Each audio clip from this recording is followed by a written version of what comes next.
Salam alaikum shabab. Donc, bienvenue à la deuxième partie du cours FAO et ligne de fabrication du 11 décembre 2020 au profit des futurs ingénieurs de conception mécanique et production intégrée de l'ENSEM.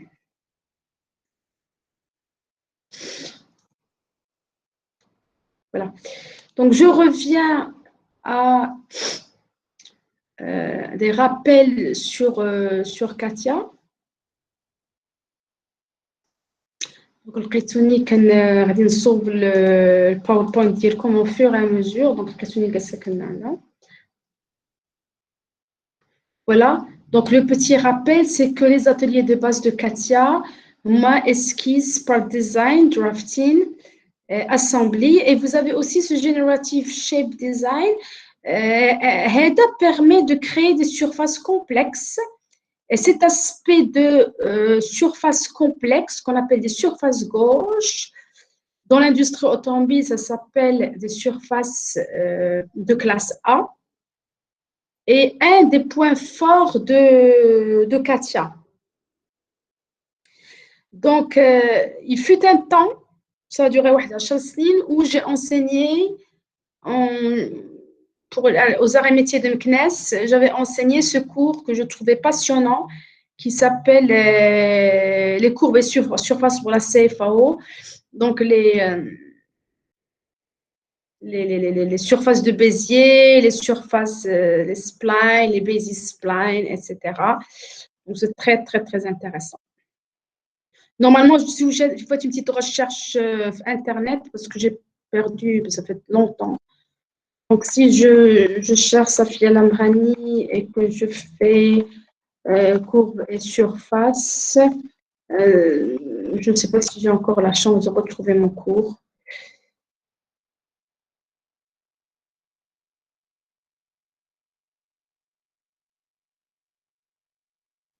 Ok, donc c'est FAO, Safia Lamrani. Normalement, le cours d'Yeli. Alors, en tout cas, si je fais Katia V5, vous pouvez télécharger mon cours de Katia V5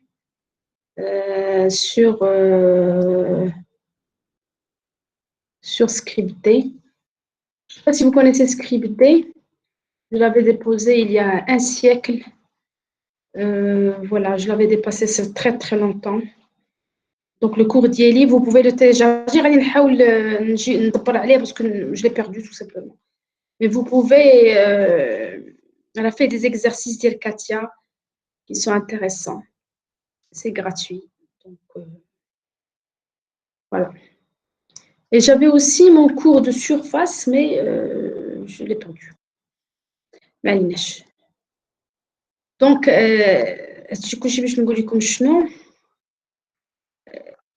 comme j'ai dit tout à l'heure, les extensions sont point 4 part, point 4 products, point 4 drawing et point 4 assembly. Ah, assembly et 4 products, pardon. Et ici, on a les modules. Normalement, vous connaissez ça. Donc, le module, il y a 3 la mécanique des structures, analyse et simulation. Et le module, c'est la fabrication par un numerical control. Le module qui s'appelle maquette numérique permet de générer des maquettes numériques, tout simplement. Équipement et système permet d'intégrer dans votre conception des équipements, plutôt des systèmes électriques, des harnais électriques. Alors, les harnais, on a les câblages, par exemple, qui est tout un module très intéressant de la conception-analyse ergonomique. Donc, l'ergonomie, c'est la discipline qui s'intéresse au confort et à la sécurité de l'utilisation des machines.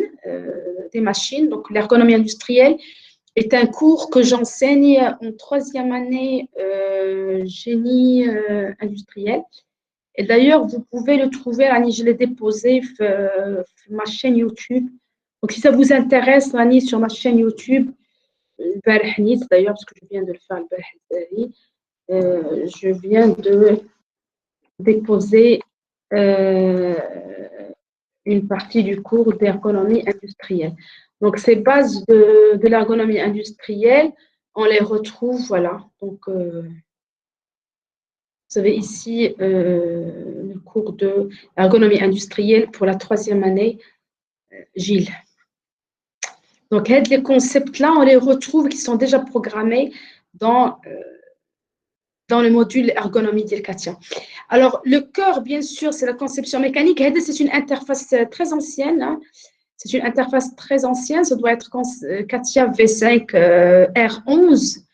R11, de release 11, parce qu'entre-temps, il y a eu un enrichissement des modules. Et en l'occurrence, Katia intègre depuis très longtemps les fichiers de type .stl. .stl, stéréolithographie, donc que l'on lance l'impression 3D. Donc, ça fait déjà où Katia V5 permettait d'imprimer sur des imprimantes 3D. À l'époque, ce n'était pas aussi répandu et démocratisé que maintenant. Dans le module conception mécanique, vous avez pas design assembly, sketcher, vous avez product function toleration and annotation, donc ça permet de générer des tolérancements. Et vous avez la conception des outils pour le moulage. Vous avez la conception d'ILD profilés, métalliques, de type I, U, T, etc. Vous avez l'atelier de dessin pour générer des dessins de définition ou des dessins d'ensemble. Vous avez ici deux modules, ou 2 éléments plutôt dédiés à la conception de la tôlerie et à la production de la tôlerie, parce que sachez que c'est un métier à part. Alors, Function Toleration Annotation, c'est un atelier complémentaire à HANA, c'est toujours, donc c'est le tolérancement, et ce qu'on appelle la spécification géométrique de produits. Et vous avez ici, comme j'avais expliqué, le Wireframe and Surface Design, qui est la conception surfacique, qui est très, très importante dans l'industrie automobile et aéronautique. Il forme aussi, c'est un module dédié aux surfaces de classe A, entre autres. Donc, ça, c'est pour générer ce qu'on appelle des surfaces gauches. Alors, je sors du sujet, je ne sais pas pourquoi je parlais de ça. C'est des rappels, normalement, que vous connaissez. Alors, je reviens à ce que je disais tout à l'heure. Tout à l'heure, on avait parlé de Maghreb Steel pour avoir une idée sur l'industrie au Maroc, manufacturière. Je rappelle encore une fois que vous êtes des ingénieurs par excellence formés et dédiés à l'industrie manufacturière au Maroc, principalement automobile et aéronautique. Alors, c'est très important parce que, comme vous le savez peut-être ou pas, l'industrie manufacturière est devenue la première source de chiffre d'affaires depuis 2017. Est-ce que quelqu'un connaît quelle était la première source de chiffre d'affaires ou الناتج الإجمالي الخام ديال المغرب قبل 2017 شنو هي أول source de richesse كانت في المغرب en termes de chiffre d'affaires? Avant l'industrie manufacturière في 2017 باش كنا كندخلوا الفلوس في المغرب. Donc c'était le phosphate. Donc pendant très très longtemps, la vente du phosphate, parce que le Maghreb est le premier producteur mondial, une des plus grandes réserves mondiales de phosphate au monde, phosphate brut. Donc pendant très longtemps, c'était la première source. Donc depuis 2017, l'industrie manufacturière a détrôné le phosphate. Est-ce que vous pensez que c'est une bonne nouvelle ou une mauvaise nouvelle que l'industrie manufacturière a dépassé le chiffre d'affaires généré par le phosphate? Quelqu'un a-t-il une idée?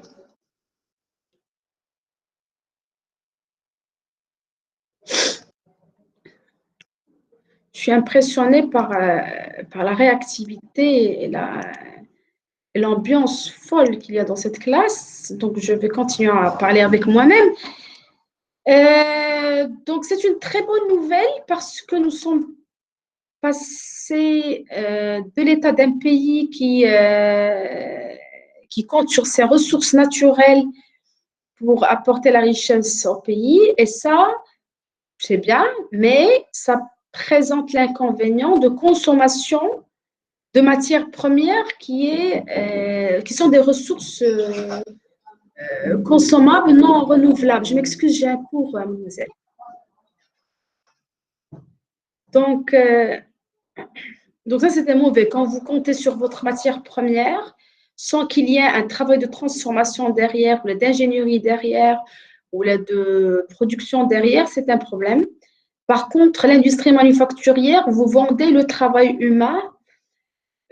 Donc, au départ, le Maroc vendait surtout les heures hommes, ce qu'on appelle les heures hommes d'opérateurs de base. Mais depuis une vingtaine d'années, on est en train de vendre des heures hommes de type technicité et de type ingénierie.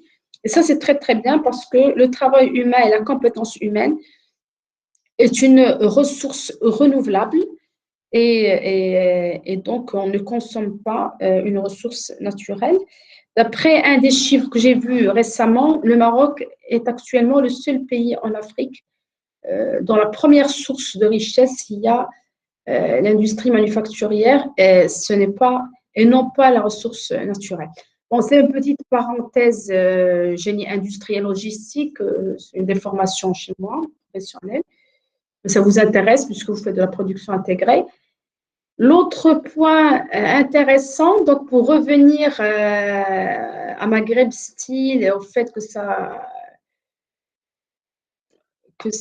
produit des tôles de type automobile, pourquoi est-ce que c'est intéressant? Quand j'ai parlé d'industrie manufacturière, c'est principalement la production et la vente de véhicules, d'automobiles. Donc, nous visons 1 million de véhicules par an. Donc, l'usine de Renault-Tanger actuellement vend parce que tous les chiffres sont biaisés puisque avec la pandémie, donc les informations que bien sûr ces informations avant la crise pandémie. En temps normal. Renault كانت كتبيع شي 450,000 véhicules par an, produisait 450 véhicules par an. Renault Tanger, Somaka, je pense qu'elle était de l'ordre de 100 à 150 000 véhicules par an. Et finalement, l'usine PSA est conçue pour une capacité de 250 000 véhicules par an, ce qui fait au total 800 000 à 1 million de véhicules par an. Actuellement, on est peut-être à 600 000, 500 000. Donc, on est dans ces ordres de grandeur. Donc, le Maroc, grâce à cette industrie automobile, fait partie des 20 meilleurs pays au monde dans l'industrie automobile. Cette jumla il y a 20 ans, je n'aurais jamais osé la dire, ce n'était pas le cas. Donc, c'est une évolution du Maroc qui est très, très importante. Pour parler de vous, et c'est important à souligner, parce que vous êtes la suite d'une lignée d'ingénieurs marocains, parmi les atouts du Maroc, c'est la qualité de ces ingénieurs. Donc, sachez ça. Ce que je dis n'est pas un point de vue subjectif, puisque les multinationales qui s'installent ici au Maroc, nombreux noms, entre autres, classés ou des évaluations des sites de production des bled, il est arrivé souvent, en fait, les dernières années, que les sites marocains soient classés parmi les meilleurs au monde, donc facilement. Les sites de production des safrans, même safran. Par exemple, Hersel, qui est une usine d'assemblage des inverseurs de poussée, Hersel le safran, elle arrivait parce qu'il y a une certaine concurrence soft entre les différents sites de la même multinationale. Et on avait fait un projet de fin d'études il y a quelques années, et puis on avait découvert que Hersel arrivait à détrôner des sites anglais, pour vous dire. tout ça grâce à la qualité de l'encadrement technique marocain et des opérateurs et techniciens marocains. Les opérateurs, les techniciens, les ingénieurs marocains, quand on les met dans des structures bien organisées, arrivent à donner de très, très, très bons résultats. Donc, Chebeb, réjouissez-vous. Oui, réjouissez-vous. Alors, Mouad Beledi m'a apporté une information intéressante, 4,8 milliards de dollars chiffre d'affaires de l'OCP. Et en 2017, et l'industrie manufacturière à Mouad, عندك؟ كي نكون غلطت يمكن ماشي 2017 يمكن يكون 2018 peut-être dire des bêtises. Mais en tout cas, c'était ça l'information اللي كانت كتعطي la ministère de l'Industrie qu'on arrivait à générer. D'accord, très bien. Donc c'est supérieur, هذه l'information. Alors il est que tu vas تعرفوا c'est très intéressant ce que je veux dire. Moi j'espère que ça vous intéresse. Je te remercie Mouad parce que là tu me fais un petit peu d'ambiance dans mon cours. En écrivant des remarques chaque, c'est très agréable et puis j'ai l'impression qu'il y a une interaction. Sinon, j'ai l'impression que c'est déprimant. Je suis en train de parler toute seule et c'est très désagréable. Donc, n'hésitez pas à écrire des remarques ou des commentaires chat si vous ne voulez pas parler. C'est parfait. Très bien. Merci Mouad Beledi. Donc, qu'est-ce que je disais فكروني علاش كنت كنكومونتي شويه l'industrie automobile, l'industrie manufacturière au Maroc, la qualité de l'ingénieur marocain dont vous ferez partie, Inch'Allah. C'est très important de vous rendre compte de ça parce que l'ingénieur marocain a beaucoup d'autonomie, beaucoup de flexibilité. Il est capable de s'adapter à des situations assez difficiles et c'est ce qui fait sa force. Très adaptable. Donc, réjouissez-vous et vous faites partie d'une des écoles les plus prestigieuses de l'ingénierie marocaine. Et ce que je vous reproche, par contre, un petit peu, c'est votre timidité, votre manque d'interaction. C'est un petit peu ce qui manque un petit peu aux Nsemiya. C'est intéressant. C'est intéressant, il faut faire. Alors, j'ai oublié ce que je voulais dire. Je suis en train de parler de quelque chose, نسيت علاش كنت كنهضر. فكروني. بون بغيتوش تفكروني. مغرب ستيل. دابا ملي كنا فرحانين بالاندستري اوتوموبيل ملي كنقول لكم راه كنصوبوا مثلا 600,000 véhicules par an. 600,000 véhicules par an, ça dépend de ce qu'on appelle le taux d'intégration. Le taux d'intégration, c'est-à-dire ملي كتخرج واحد السياره شحال البورسونتاج ديال لا برودكسيون ديالها اللي دارت في المغرب. انا غنشرح لكم. قبل 2003 قبل ما رونو تشري سوماكا يعني سوماكا سوسيتي ماروكان دو كونستركسيون اوتوموبيل existe depuis 41 ولا 50 عام. existe depuis très très longtemps. كانت كتصوب شي حاجه اقل من 100,000 سياره في العام ولكن نون سيلمون كتصوب اقل من 100,000 سياره في العام يعني c'est une toute petite usine automobile يمكن كتهدف شي 60,000 ولا شي حاجه بحال هكا. Mais le plus intéressant, c'est qu'elle ne faisait que du montage final. C'est-à-dire que le taux d'intégration était de l'ordre de 10%. À l'époque, c'était par exemple la Fiat Palio. Si tu analyser le coût de production d'IELA, ce qui a été généré dans le Maghreb, c'est 10% de la production totale. Il y a les pièces qui jouent déjà dans d'autres sites du monde, qui jouent en Espagne, en Turquie. مثلا لا طول كتجي ديجا ديكوبي ان بوتي حنا كنديروا ليها لا سودور وكنصبغوها وندوزوها التمونطا وكنديروا المونتاج فينال. الاغلبيه ديال لي كابلاج بدات كانوا كيجيو من الخارج. لا موتوريزاسيون كتجي تقريبا تلكل من الخارج كيجيو في لي كونتينور ايتترا وكنديروا المونتاج فينال. Ce qui fait la génération de richesse comme industrie manufacturière était très très très réduite. حنا bien ملي كنا élèves ingénieurs ما كناش كنهضروا على الاندستري اوتوموبيل كما تكون اندستري سينيفيكاتيف في المغرب كاع. دونك المغرب a connu cette révolution industrielle تقريبا في 2003. donc cette feuille de route a été établie في la fin du règne de Hassan Thani rahimahullah où ça a commencé à être planifié d'un point de vue politique et ça a été déployé, mis en place et réussi في le règne de Sa Majesté Mohamed VI. Donc, à partir déjà, les tout début de son règne, il avait commencé à, l'équipe Yellow bien sûr, à mettre ou à encourager les investisseurs. Donc, à 20 عام من بعد 21 عام 22 عام 21 عام من بعد لو رين ديال محمد السادس. On a atteint on a atteint une situation très très intéressante que je suis en train de vous expliquer. Le taux d'intégration automobile في المغرب d'abord il est de l'ordre de, il ne faut pas que je dise de bêtises, il est de l'ordre de 60% et on vise 80%. C'est-à-dire que le véhicule qui est la production d'yellow ou de toutes les composantes d'yellow a été faite à 60% au Maroc. Donc, parmi les composantes automobiles et qui sont très très importantes de l'industrie manufacturière, c'est l'industrie du câblage. Alors, le câblage, est-ce que vous connaissez des entreprises de câblage au Maroc? Câblage automobile. Alors, Suez Cabine, Suez, Sumitomo, عندهم واحد 4 ولا 5 ديال لي سيت. Chaque site d'assemblage ديال الكابلاج واحد تقريبا plusieurs milliers, 3 000 à 5 000 ouvriers, techniciens et ingénieurs. On peut avoir une usine de câblage, il fait une centaine d'ingénieurs, سهله زعما 100 ingénieurs juniors هذيك. في ايامات كانوا كيخدموا لي زانجينيور ديالنا بالبالا، كانوا كيخدموهم des gros recruteurs des ingénieurs ديالنا. C'est un pays génie industriel, surtout génie industriel.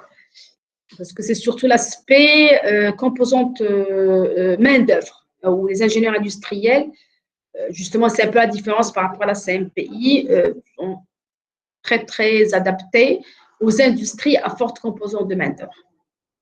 C'est pour ça qu'ils étudient du lean manufacturing, du lean management, peut-être Six Sigma, l'économie industrielle, des choses comme ça, beaucoup de management, parce qu'il y a l'aspect RH qui est très important. Dans leur formation, je suis en train d'enseigner, je m'en excuse. Excusez-moi, il y a une petite...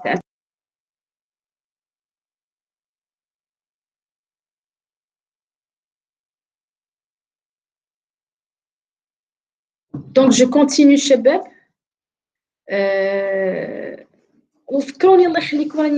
J'ai été interrompue, donc j'ai oublié de quoi je parlais. Donc, je vous ai dit, citez-moi des entreprises de câblage. Alors, Sumitomo, Yazaki, Delphi, Léonie, et beaucoup plus que ça. Ils recrutaient énormément. Pour vous donner un ordre de grandeur de l'importance de cette industrie de câblage, 25% des câbles automobiles, toutes marques confondues, est assemblé au Maroc. Donc ça, c'est très, très, très intéressant. Et non seulement les sites de câblage du Maghreb alimentent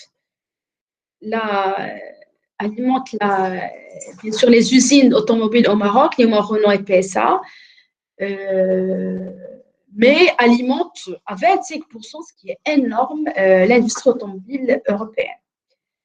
Donc, parmi les autres composantes automobiles que l'on fabrique au Maroc, je sais pas, moi, j'ai parlé justement de la tôlerie.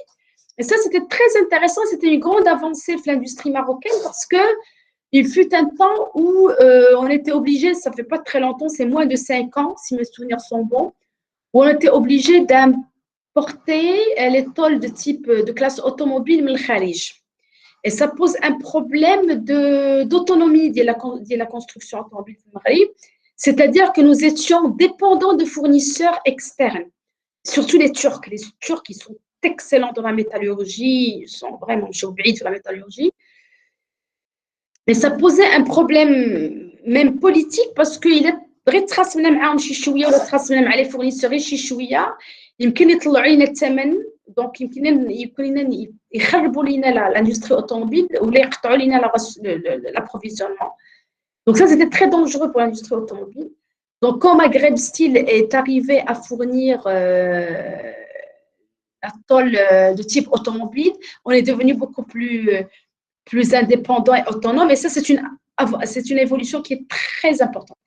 Donc, on parlait de taux d'intégration, c'est-à-dire le pourcentage de la production du véhicule qui est réalisé au Maroc. Et c'est important en termes aussi qui m'expliquent de l'autonomie du bled, c'est-à-dire ne pas dépendre des fournisseurs extérieurs. Donc, vous avez une petite vision là. Alors, est-ce que vous pouvez me dire d'autres activités automobiles qu'on a développées au Maroc et qui n'existaient pas il y a quelques années? Si vous ne voulez pas répondre par micro, je vous prie de répondre par chat.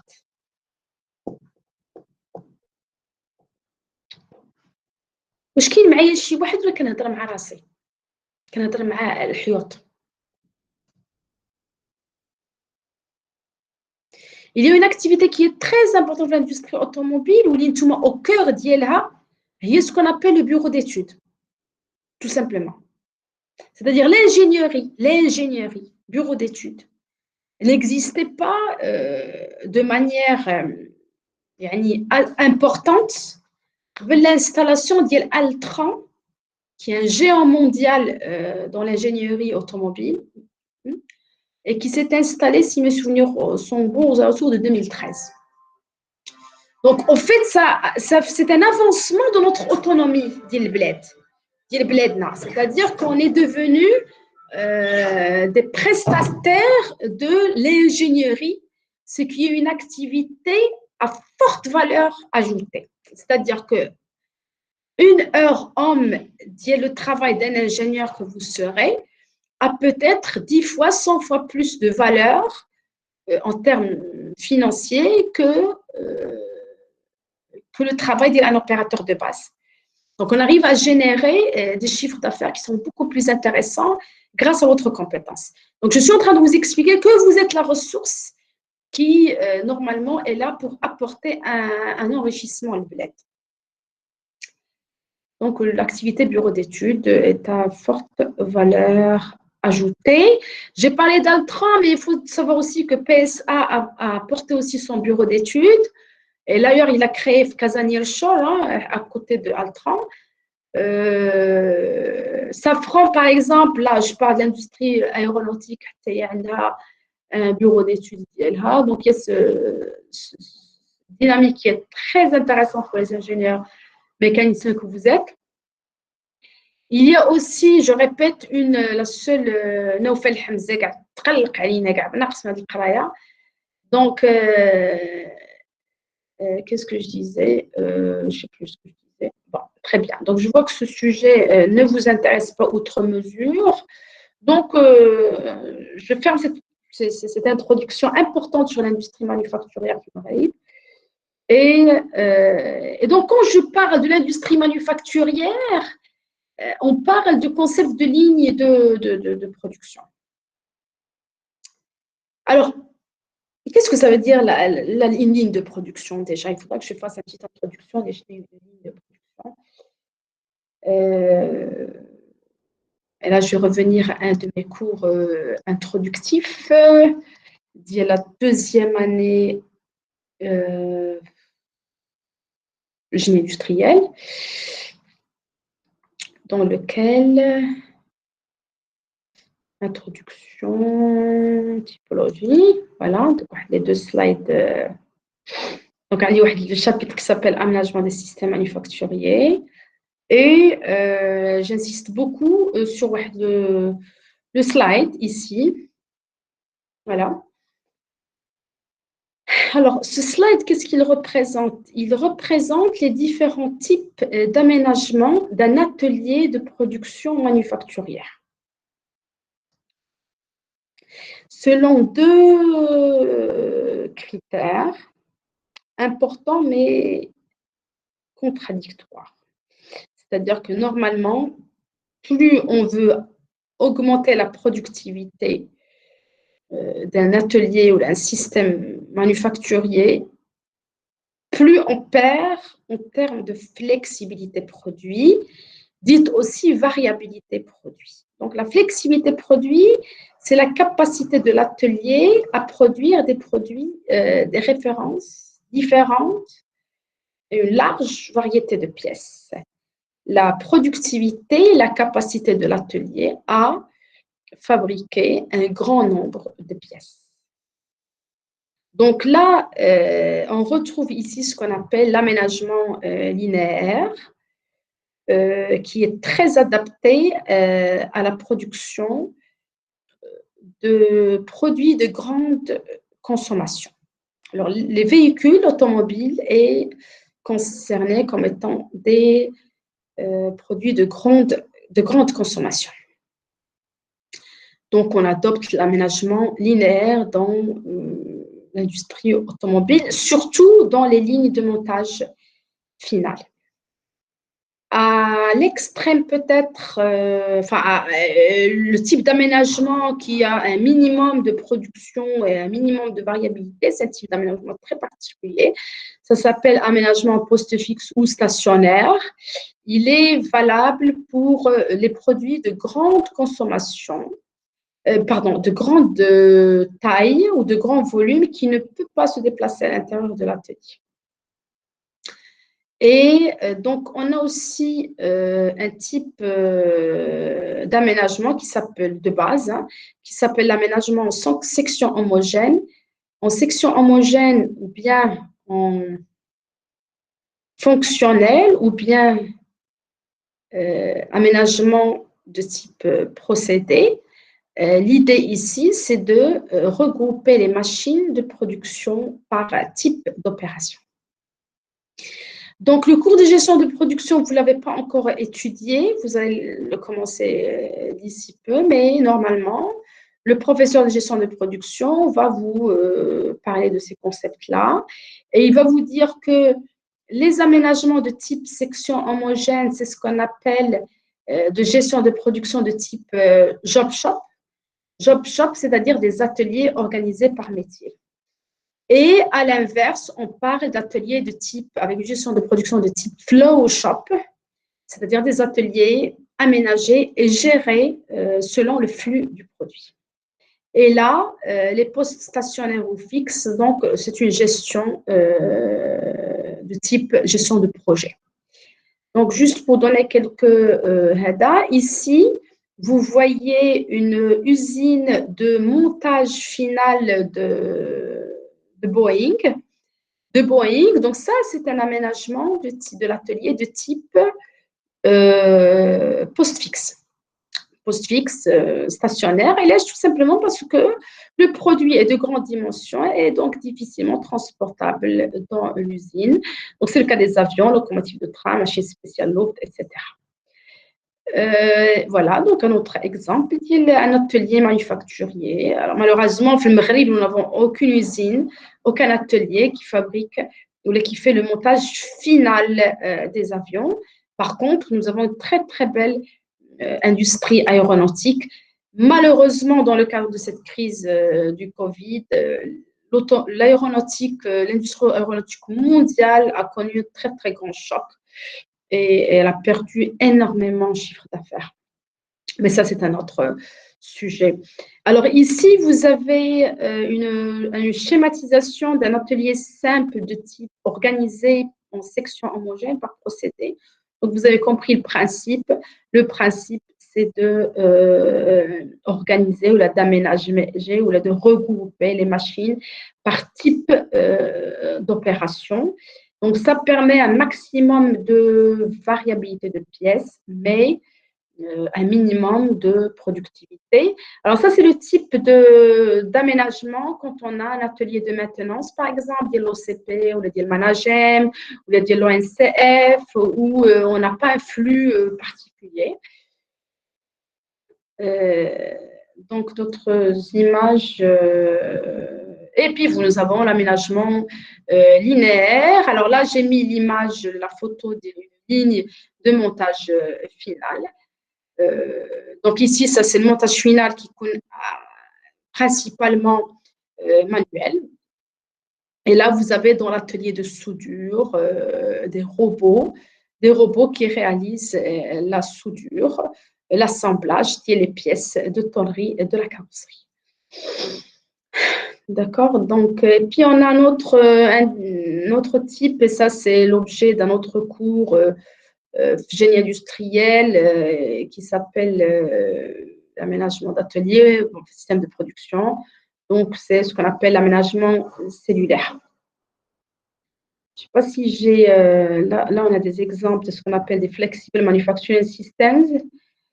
Non, ça nous intéresse moins. Ça intéresse peut-être beaucoup plus vos camarades de l'automatique, de l'informatique industrielle. Je ne sais pas si j'ai une vidéo d'une ligne d'assemblage automobile, plutôt d'une usine assemblage automobile. Voilà, donc j'aime bien j'adore cette vidéo. Ça, c'est la vidéo qui montre la première usine, la première usine dans l'histoire qui est euh, implantée en ligne. Donc, c'était installé par Ford en 1913. Donc, Ford est connu comme étant le premier industriel au monde qui a une usine avec ce qu'on appelle les chaînes de montage mobile.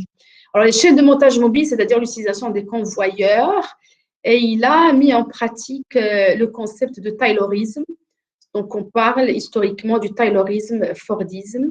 Donc, vous avez des lignes de montage mobile, des convoyeurs, les véhicules se déplacent, le produit se déplace et les opérations d'assemblage sont réalisées au fur et à mesure que le produit se déplace.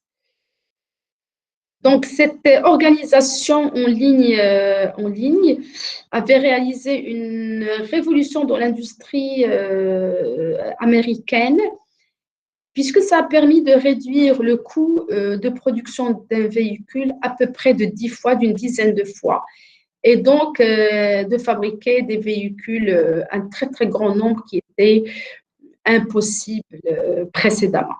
Donc, cette vidéo, vous pouvez la retrouver sur YouTube. Elle s'appelle, vous tapez T-Ford, 100 ans, 100 years later. Voilà, j'adore cette vidéo, c'est une vidéo historique. Et puis, on voit bien sûr, la prépondérance du travail manuel, la simplicité, les opérations à valeur ajoutée sont réalisées principalement par la main-d'œuvre. Ce qui est d'ailleurs toujours le cas pour des raisons de flexibilité de la main-d'œuvre. Okay, donc, ce qui est toujours le cas, disais-je. Donc, elle s'appelle Ford Model T, 100 Years Later. Je l'ai téléchargée de YouTube. Donc, l'autre vidéo, donc je vais arrêter cette vidéo. C'est juste un aperçu. L'autre vidéo, c'est la vidéo de... Bon, on va mettre celle-là. Donc, ça, je l'ai téléchargé, un site qui s'appelle Assembly Line Optimization Research. Donc, c'est une équipe de recherche, je pense, hollandaise, qui sont dédiées aux lignes d'assemblage. Il faut savoir que les lignes d'assemblage font l'objet des recherches en ingénierie industrielle. Donc, voilà, donc c'est une usine de montage automobile. On retrouve aussi ces convoyeurs. OK, donc la ligne est là. Donc voilà, une ligne moderne. On retrouve la prépondérance des opérations manuelles, des opérations à valeur ajoutée manuelles. Et on retrouve le concept de convoyage. Donc, vous avez une sorte de tapis qui déplace en continu, c'est ce qu'on appelle un transfert continu, qui déplace le véhicule et les opérations sont réalisées au fur et à mesure du déplacement du véhicule. Il est possible que sous la ligne, il y ait des opérations mécanisées ou automatisées. Donc ici, ce que vous voyez, c'est un bras robotisé qui assemble le toit. Vous avez un bras robotisé ici, remarquez. Alors, donc, c'est des études qui se font quand ce sont des opérations qui posent des problèmes ergonomiques ou bien qui posent des problèmes de précision. Parce qu'il y a des opérations où les robots sont beaucoup plus précis, génèrent beaucoup moins de défauts que l'humain. Cependant, les robots présentent un certain nombre d'inconvénients qui font que l'humain reste irremplaçable à l'état actuel dans ce type de ligne de montage final. Alors, les quelques inconvénients du robot, c'est que ça demande des investissements très, très grands qui ne sont pas évidents à amortir. Vous imaginez par exemple un robot de ce type-là qui est 5 millions de dirhams, 500 millions peut-être facilement, des centimes. Et là, vous n'êtes pas sûr que d'ici 5 ans, le temps de l'amortir, la technologie est complètement dépassée, ou là, il n'est plus intégré, il n'est plus adapté, ce qui fait que ça pose un problème. L'autre inconvénient des robots, des machines de manière générale, c'est qu'elles ne sont pas adaptables par rapport à l'humain, elles sont beaucoup moins adaptables que l'humain. Donc, l'humain reste le système productif le plus flexible et le plus adaptable. C'est un long débat sur l'automatisation versus manuel. Et donc, on fait des choix comme ça en fonction de l'investissement et en fonction de la flexibilité requise. Ce terme de flexibilité, je le répète beaucoup parce que c'est un concept majeur dans les usines industrielles. Donc, vous voyez, même une usine comme ça, moderne, fait beaucoup de composants de main-d'œuvre. Alors, je vais vous poser une question en espérant avoir des réponses. On parle actuellement beaucoup de l'industrie 4.0. Donc, c'est une question assez classique que je répète depuis quelques mois. Actuellement, on parle beaucoup du concept d'industrie 4.0. Et à votre avis, est-ce que c'est une industrie? Alors, tout à l'heure, on a parlé d'un concept de l'industrie 4.0 qui s'appelle l'impression 3D. Ça, c'est une nouvelle technologie de fabrication mécanique, mais il n'y a pas que ça, il y a d'autres concepts.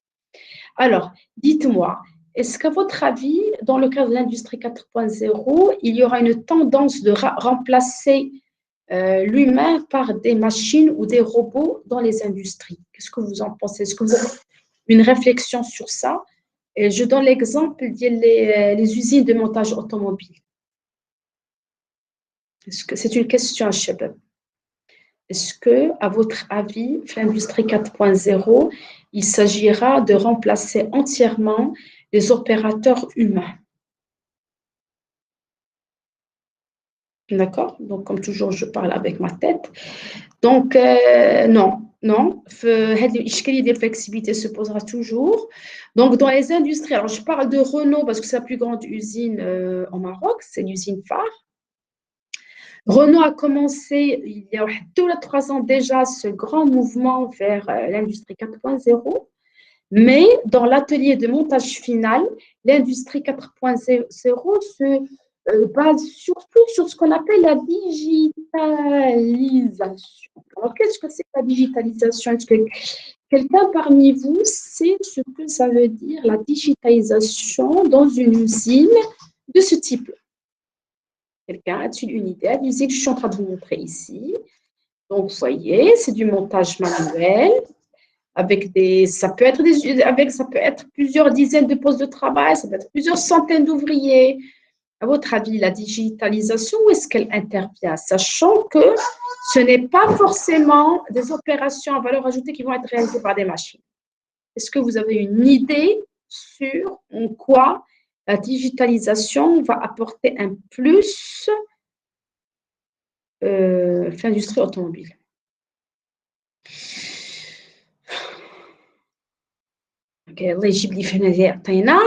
Donc, je vais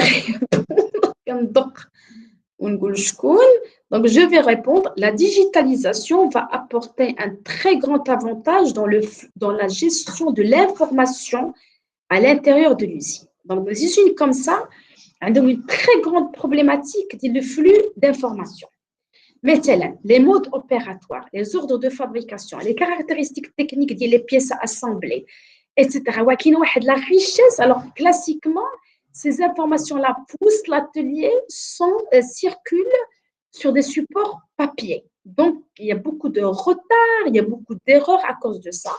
Donc, la tendance, et puis l'opérateur, mais il à valeur ajoutée, mais il gérer la masse d'informations qui est.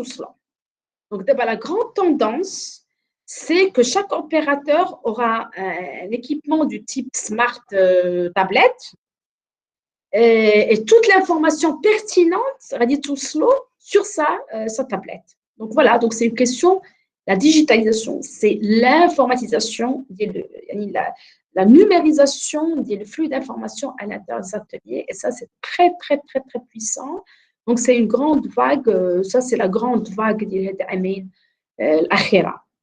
La digitalisation est d'autant plus importante que la pandémie. Entre parenthèses, justement, le concept de digitalisation, on essaie de former nos ingénieurs industriels logistiques dans ce sens pour qu'ils puissent accompagner les entreprises dans ce sens. Très bien, je vais supposer que vous avez compris. Donc, j'étais en train de vous introduire un petit peu sur le concept de ligne d'assemblage, de faire des petits rappels en ce qui concerne les aménagements. Je vous ai parlé de la tendance et je pense que je vais prendre une petite pause. Et donc, je vous revois d'ici 17h, Inch'Allah, pour la troisième partie de ce cours. وأستودعكم الله الذي لا تضيع ودائعه.